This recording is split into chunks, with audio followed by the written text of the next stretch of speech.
అటు విబిఐటి కాలేజీలో విద్యార్థుల ఆందోళనకు దిగారు. మేడ్చల్ జిల్లా ఔషాపూర్ విబిఐటి కాలేజీలో ఆందోళన చేస్తున్నారు విద్యార్థులు. హాస్టల్ వార్డెన్ రూప విద్యార్థినిల వీడియోలు తీస్తున్నారని ఆగ్రహం వ్యక్తం చేశారు. వీడియోలు, ఫోటోలు చీఫ్ వార్డెన్ కి పంపిస్తున్నారని ఆరోపిస్తున్నారు. వార్డెన్ రూప, చీఫ్ వార్డెన్ సత్యనారాయణలపై చర్యలు తీసుకోవాలంటూ వారంతా డిమాండ్ చేస్తున్నారు. పెద్ద ఎత్తున విద్యార్థులు అక్కడికి చేరుకున్న దృశ్యాలు చూస్తున్నాం. ఎంత ఉద్రిక్త పరిస్థితి ఏర్పడిందో.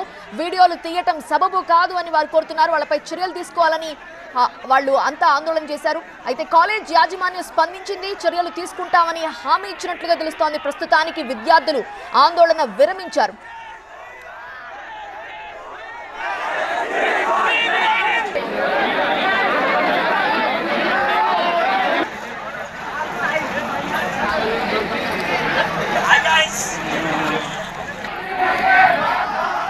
వందలాదిగా విద్యార్థులంతా రోడ్డుపైకి వచ్చి ఆందోళన ఉత్సాహంగా ఉల్లాసంగా చదువు సాగాలి, గొప్ప గొప్ప ఉద్యోగాలు సాధించాలి. Vignan deemed to be university దృశ్యాలు మనం చూస్తున్నాము. వాళ్ళలో ఆగ్రహం పెల్లుబికింది. కారణం హాస్టల్ వార్డెన్ రూప విద్యార్థినిల వీడియోలు తీస్తున్నారని ఆగ్రహం వ్యక్తం చేశారు. ఆ తీసిన ఫోటోలు, వీడియోలు చీఫ్ వార్డెన్ కి పంపించారని, వాళ్ళపై కఠిన చర్యలు తీసుకోవాలని వాళ్ళంతా ఆందోళన చేశారు. అసలు ప్రస్తుతం పరిస్థితి ఎలా ఉంది, విద్యార్థులు ఏం చెప్పారు వివరించడానికి మా ప్రతినిధి రంజిత్ ఫోన్ లైన్ సిద్ధంగా ఉన్నారు. రంజిత్, ఏంటి సిచ్యువేషన్?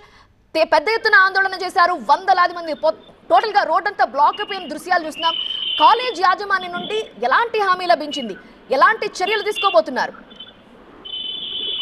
ప్రస్తుతం కాలేజీ యాజమాన్యం విద్యార్థుల ఆందోళనకు దిగి వచ్చి ఇద్దరిని కూడా విధుల్లో నుంచి తొలగించడంతో ప్రస్తుతం విద్యార్థులు అయితే ఆందోళన విరమించారు. కానీ ఆ రూపా గత కొద్ది రోజులుగా చీఫ్ వార్డెన్ కు ఆమె ఇదే రకంగా ఫోటోలు తీసుకొని పంపిస్తుంది కాబట్టి ఇప్పటివరకు ఎంతమంది అమ్మాయిలకు సంబంధించిన ఫోటోలు తీసుకున్నారు అన్నటువంటి కోణంలో కూడా ప్రస్తుతం పోలీసులు దర్యాప్తు చేపడుతున్నారు. ఈ ఘటనపై ఇప్పటికే పోలీసులు కేసు నమోదు చేస్తున్నారు. ఇటు చీఫ్ వార్డెన్ తో పాటు వార్డెన్ గా ఉన్నటువంటి రూపా ఇద్దరు ఫోన్లు స్వాధీనం చేసుకుని వాటి ఇప్పటివరకు ఎన్ని ఫోటోలు తీశారు, ఎవరెవరికి పంపారన్నటువంటి విషయాలపై కూడా దర్యాప్తు చేపడుతున్నారు. అయితే దాదాపు గత కొద్ది రోజులుగా కూడా రూపా ఇదే రకంగా విద్యార్థులకు సంబంధించిన ఫోటోలు తీస్తూ చీఫ్ వార్డెన్ కు తరచుగా పంపిస్తుంది అన్నటువంటి విషయం కూడా తెలుస్తుంది. ఆమె ఎప్పుడైతే కాలేజ్ గ్రూప్ లో ఈ ఫోటోలు షేర్ చేసిందో అప్పుడు మొత్తం ఈ ఆమె రూపా కదలికలపై కొంత విద్యార్థులకు అప్పటికే అనుమానం ఉండడం, ఆ తర్వాత రూపా ఫోన్ పిల్లలంతా స్వాధీనం చేసిన విద్యార్థులంతా స్వాధీనం చేసిన తర్వాత అందులో చూస్తే చీఫ్ వార్డెన్స్ మొత్తం హాస్టల్లో ఉన్నటువంటి దాదాపు 20 మందికి పైగా అమ్మాయిలకు సంబంధించిన ఫోటోలు ఆమె పంపిన ఫోటోలు చూసిన తర్వాత విద్యార్థుల్లో ఒక్కసారిగా ఆగ్రహం కట్టలు తెచ్చుకుంటే ఆ తర్వాత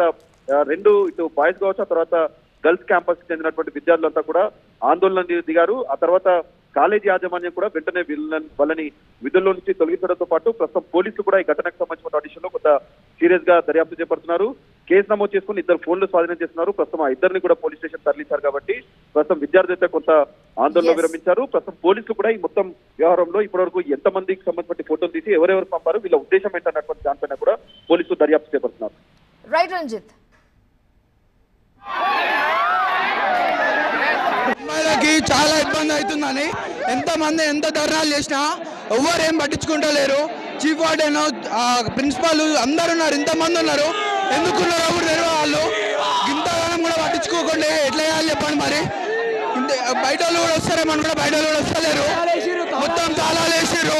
పొద్దున నుంచి మధ్యాహ్నం వరకు వాష్రూమ్ కూడా పోనీయదు బయటికి. లాస్ట్కి మధ్యాహ్నం పట్టుకోలేక వదిలిపెట్టేసారు.